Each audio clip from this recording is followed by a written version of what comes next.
Hey Juicers, welcome back to Harley Throttle Juice and welcome back to another CCHD, Central Coast Harley-Davidson Q&A episode. This is Kev.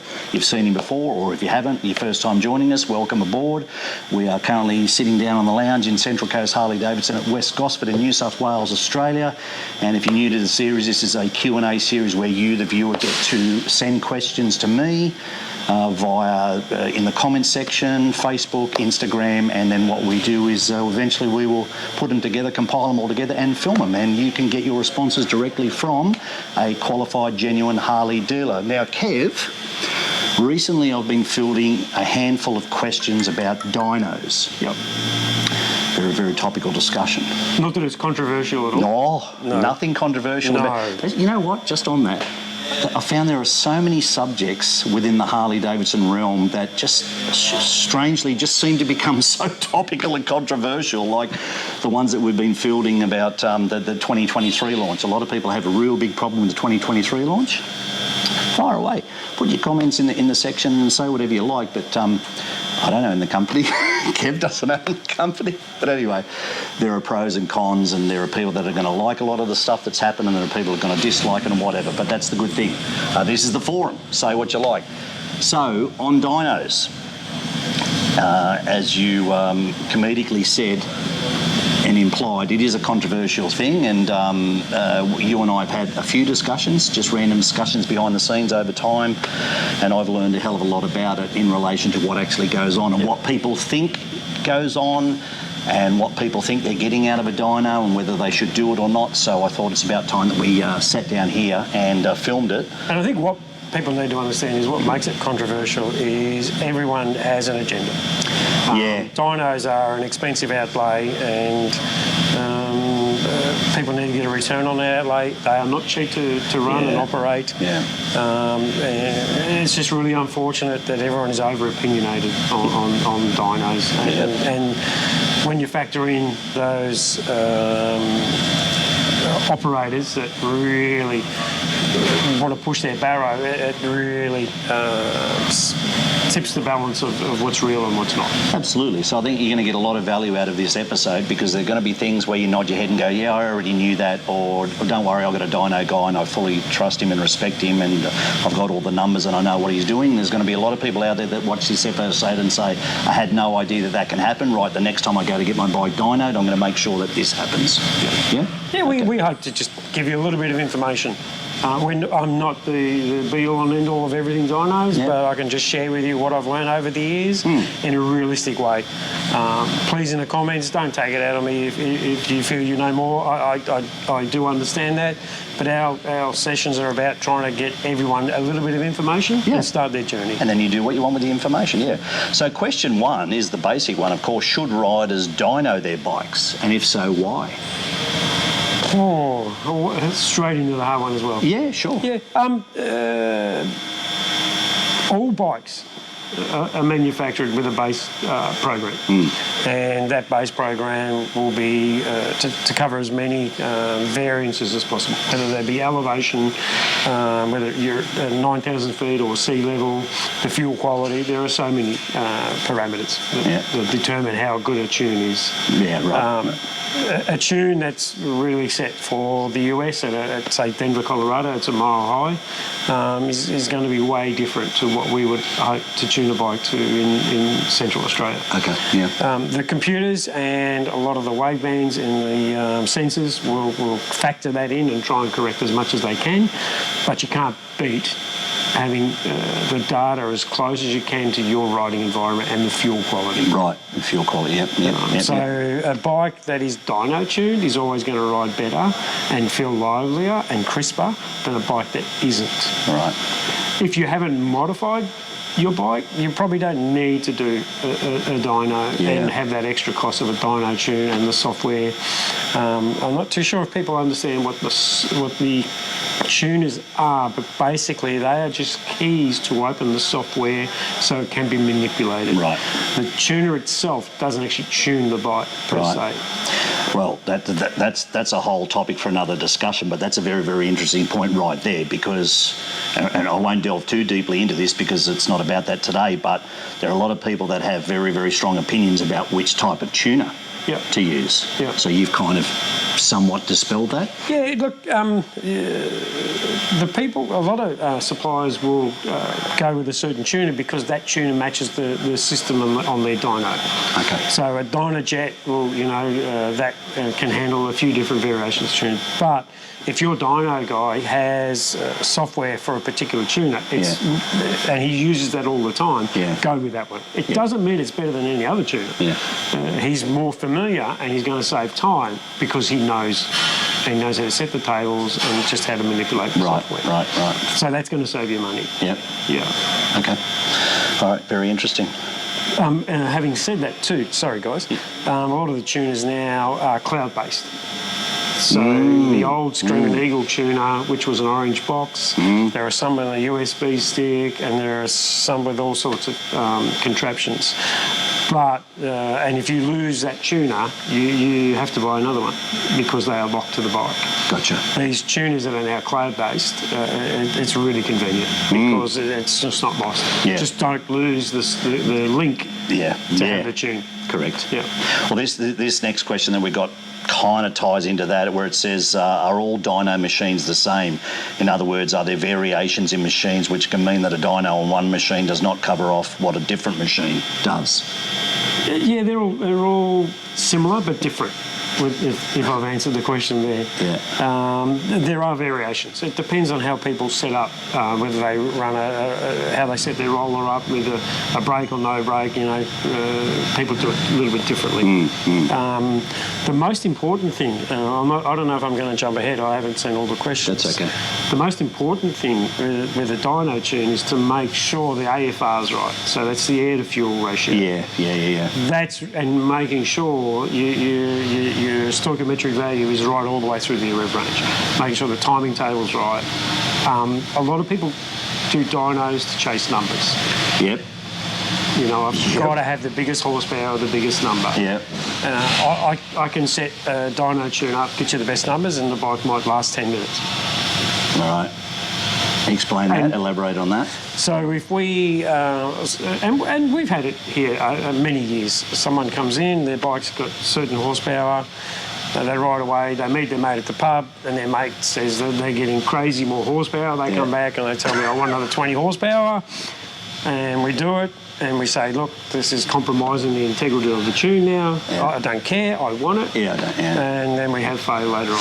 And that's the most important thing when you get a dyno done, is to make sure the values are right. Otherwise, you are absolutely compromising the bike's integrity. Gotcha. Where it becomes really important, a lot of the bikes we ride now are tourers. Yes. So if you've got a tourer, or any bike, breakout or whatever it might be, and it's on the threshold to achieve maximum horsepower, whatever you're chasing, and it's the height of its variation and variable, and you tour the country and you go to places where the fuel's compromised, you really run a risk. Right. Because your dyno will be set for really good fuel that you got in the tank because you're local and all that sort of stuff. That's why you've got to have a safety buffer. Gotcha. So when you do get shitty fuel or some other things are compromised, you've got a buffer. That's a very good point, because I'll take you back now to a comment that you made to me some time ago about when you get out into the sticks and all of a sudden you go that, not necessarily remote, but you get to a point where you're well and truly out of a town or a city, and all of a sudden you need some fuel. And there's an independent service station there. You were telling me some stories about in a role that you did many, many years ago, where you ran independent tests because clients were coming to you guys and saying, my bike's running shit, my bike this and my bike that, and you did a lot of research on fuel quality, on what they were doing on the fuel quality, and you determined that the fuel quality in these independent fuel stations was crap and it was affecting the performance of the bikes. And so you were saying to me, wherever possible, and I know this might make perfect common sense and you guys are watching thinking, yeah, duh, but it's really, really important, where possible, to go into these larger fuel stations. Or if you know you're going to ride a certain amount of distance and you're in a town now and you might have 250 kilometres left, fill it up there. Yeah, and if I go to an extreme case here, you buy an Ultra, you put the biggest, most powerful engine kit in it. You want to go to Darwin, but you've got fuel compromises most of that journey. You have got excessive heat. in your bike. You're probably going to be riding along where you've got unrestricted speeds, maybe 140, 150 kilometres an hour for a long time, a long period. You're carrying a pillion, you're carrying luggage. Everything is loaded up and you've got average fuel. Your tune is at the top of its threshold. It can be catastrophic. Out where you don't want it to be. Out where you don't want it to be, yeah, correct. Next question, how can a bike owner interpret the data? Does the dyno operator break it down for the owner and properly explain? And this gets back to value for money. You're spending a lot of money getting the dyno done in the first place. You want accurate, reliable results. I would imagine, not being an expert, I would imagine that a lot of bike owners go in and have the dynos done, and then it comes back with a sheet and the numbers are somewhat close to where they want it to be, and then they'll go out and brag about those numbers. But tell me, is it accurate? Can they rely on that? Do the operators break it down and say, this is what we've done here? I think there are some really good operators and there's some less than good operators. Like with everything, right? Like everything in life. I think to interpret the data, if we go back a little bit before that, if your dyno guy's not asking you questions about how you ride, where you ride, what your riding style is and what you're looking out of the tune, then they're doing you a disservice. Good point. If you come into me and say, look, I short shift all the time, I never really thrash it out, we make sure the fuel metering is absolutely spot on in your rev range of riding. Right, So if you are not having a chat before the bike even hits the dyno, you may not be getting the tune you want. Right. Conversely, the data, a lot of people, when we provide a data sheet, the first thing they say is how much horsepower is it? Yep. First thing. Yes. Tell me if I'm wrong. You want to know. I want to know the horsepower. I've heard it. I've seen it all over YouTube. Oh, my bike does this, my bike does that. Yeah, what goes on behind the scenes there? And I've seen it for many years where people come in and the first thing I always ask for, show me the dyno sheet where the torque overlays the horsepower in the graph.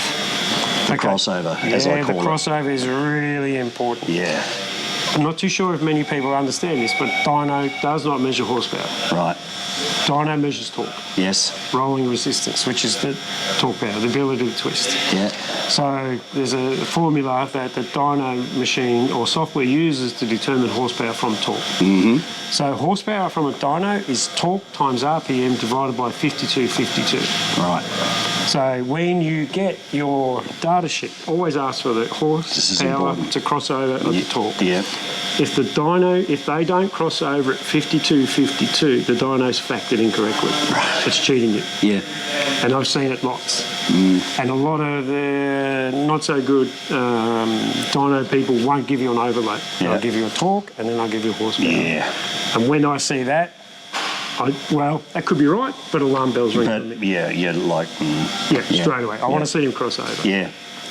We've had many times people come in and they claim crazy horsepower. They give me the sheet and I say the dyno's cribbed because there's a factor correction, whether it's due to elevation or whatever it may be. And some people use that factor correction to manipulate the machine to give them higher readings. Yeah.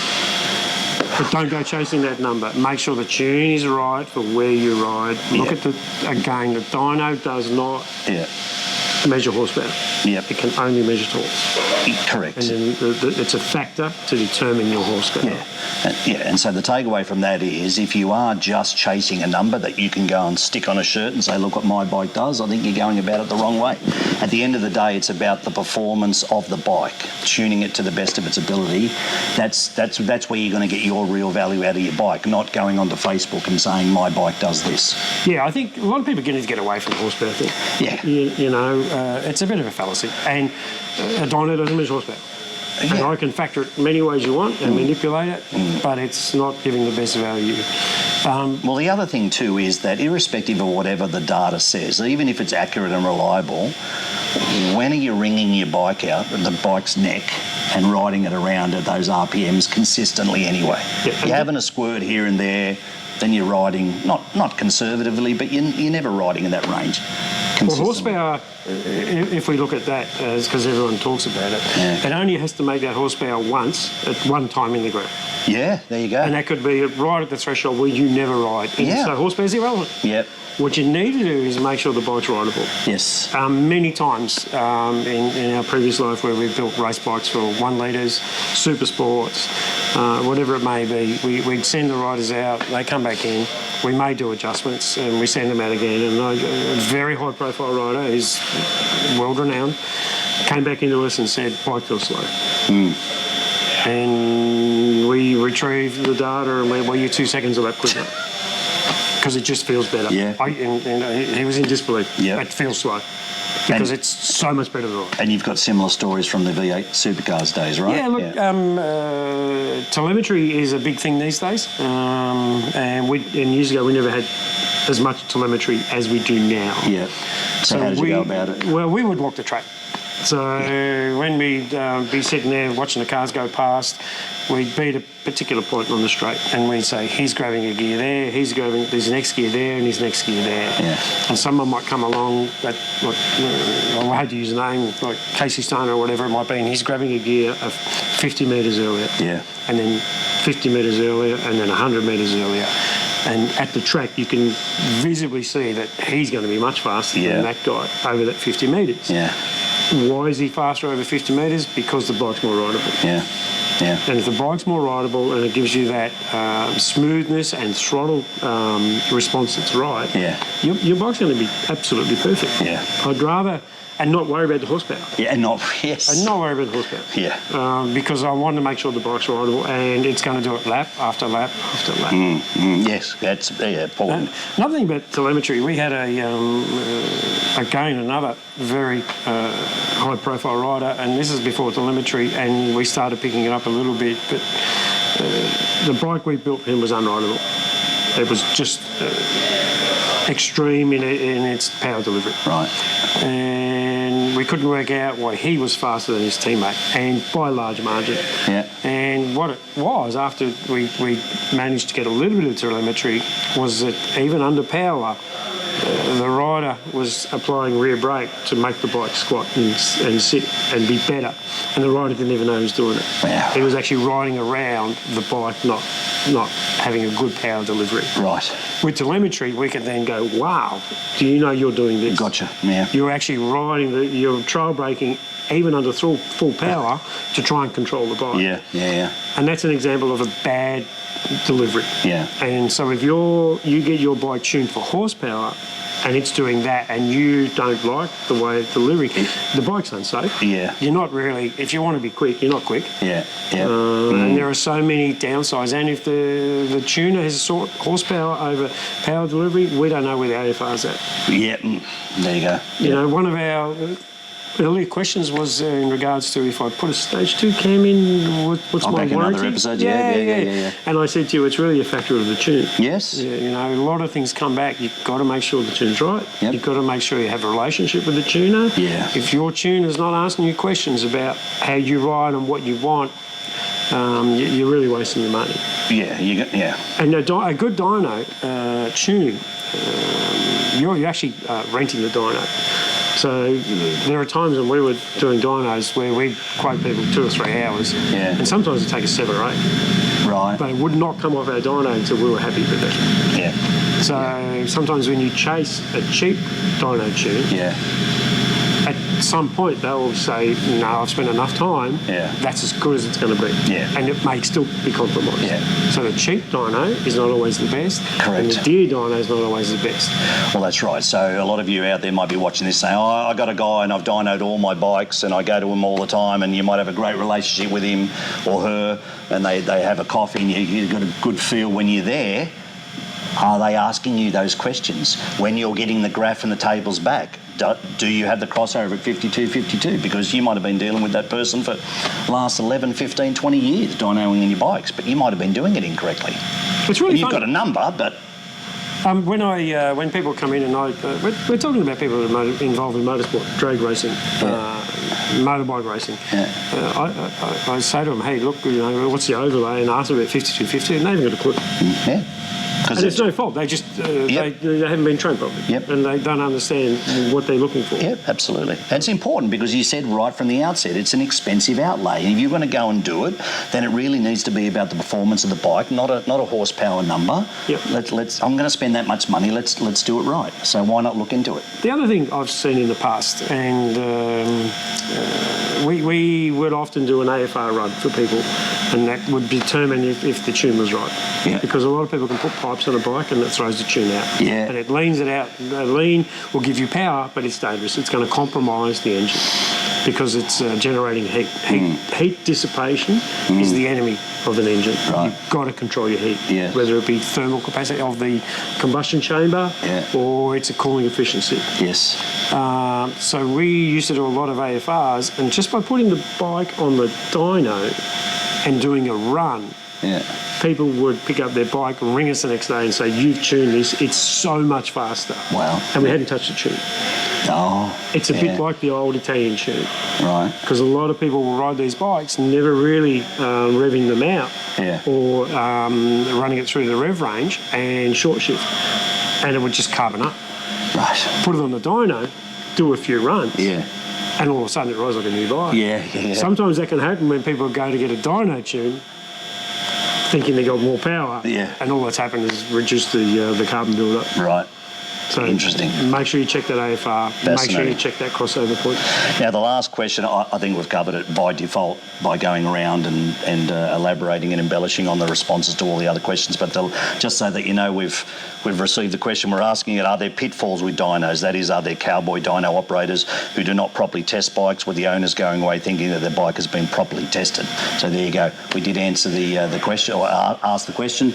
I think we've already answered it. I hope we did. I'm sure you are going to get a lot of comments on this. And I just want to reiterate, dyno technology is changing. The software changes are advancing so fast. Yes. I'm no expert in everything. I can only give you experiences that I've learned over the years and people I've been involved with. If you know more than me, I think that's fantastic, and I wish you well on your journey. I just hope to reach out to people that may be spending money and not having a clear understanding of what a dyno is, what it should do, and what the operators need to be doing for you. Really good question, point that you just made about software technology. Now, you touched on that a few episodes ago. It wasn't about dynos, but you did touch on it, so that's very, very important. So how often... Well, I'll just make this point. So if you've had your bike dynoed and it might have been a couple of years ago, 3 years ago or whatever, first of all, there's a very, very strong possibility that the software has been updated now, so you really should go and have it done again. But a question from me on the fly, how often would you recommend someone dyno their bike? Ooh. Does it need to be updated? Because if we've got software technology updates, do you need to dyno it a second time? Should you do it every 2 or 3 years in order to because your bike is getting serviced, but your bike is not being tuned while it's being serviced. So I would say if you have a stage kit in your bike, or have you really changed the power of that motorcycle, I don't want anyone to overspend their money. I would recommend they would need a dyno retune every 2 to 3 years. 2 to 3 years. More for the fuel quality. Right. We are the fuel is changing so fast in quality, and our sulphur content is off the dial compared to a lot of other markets. Right. Our fuel is manipulated, and fuel companies will do it. We've bought fuel in at this price. It's getting dearer. What we'll do, we'll change the fuel and maintain the price and compromise the fuel. You're running that old tune on a map that was created for fuel 3 or 4 years ago. It may not be as relevant to the fuel today. And given you talked about stage 2 and whatnot, or doing any sort of work on your bike, so could I assume that it's even more important the more mods and engine upgrades have been done to your bike? Yeah, the more important it is for the tune, of course. And the scheme of things, the dyno tune's relatively cheap compared to the cost of blowing up an engine. Well, that's true, and especially if you're saying approximately every 2 or 3 years. Yeah, if you do it every 3 years... Everyone can afford a dyno every 3 years. It's a level of security. Yeah. I just want to be assured, because you're not rebuilding the entire map. Most of it'll just be an AFR run. Right. Is it still okay? Am I still in the guidelines? Am I still in the parameters of what I want? Or maybe I'm riding a little bit different now. Brad, can I get you to tune this? Or Excuse me. here? So just on that, where you're saying it's just an AFR run, Yeah. is that something that you guys or any other dealer could do that might determine if it needs to go in and be dynoed again? Or, yeah? That's your first thing. You don't go to the dyno first? Well, well, depends. But an AFR run will give you a good understanding of where you choose that. Okay, so how would a dealer or how would you guys out the back determine that from you taking... you need to put sniffers on the exhaust or do a dyno run or whatever. Yeah. Right. Yeah. Okay. That would be your first protocol. But to do an AFR run is not crazy money. Okay. You know. And again, if it's every few years or whatever, a lot of people buy a new bike every year, let alone a dyno every 3 years. And if we go back years ago, cars and bikes are so much better now. Like the old way, you'd know if your tune was out the engine and pin. You'd have massive knock from the engine. Yep. The modern engines have knock sensors and all sorts of stuff, so they pull all timing out. You don't even know what's happening. So the tune could be out, you don't know. Yeah. Okay. Fascinating. Well, we said right from the outset that this is going to be a topical discussion. That would invoke a lot of comments. I'm gonna suggest that it will. There'll be a lot of you out there that are saying, you're talking bullshit or whatever. Again, just Kev's perspective, but based on years and years of experience working with big race teams, both in bikes and cars. I'm just here to facilitate the questions and learn stuff along the way as you guys do. But I would imagine there'd be a lot of you people out there watching this going, I did not know any of that. I haven't had my bike dynoed. I've got a stage 2, 3, 4 kit in it. I think it's about time I need to do it. That's fine. But from that, you now need to know what you need to take into that dyno. So you've got to work together and build that relationship with the dyno person and make sure you get the very best out of the money that you spend at that company. Yep. Because it's important, because you want to maximise the performance of that bike when you're riding it around. Not just hey, my bike has this HP attached to it. Yep. Mate, Kev, fantastic responses. I learn a lot just sitting here beside you, as I always do. Thanks for the questions coming in. There will be further Q&A episodes coming up. We have a ton more questions non-dyno related, so stay tuned to the channel. Kev, once again, Central Coast Harley-Davidson at West Gosford. Thanks for your time, mate. Anytime. See you next time. Harley's Throttle Juice. Peace. See you guys.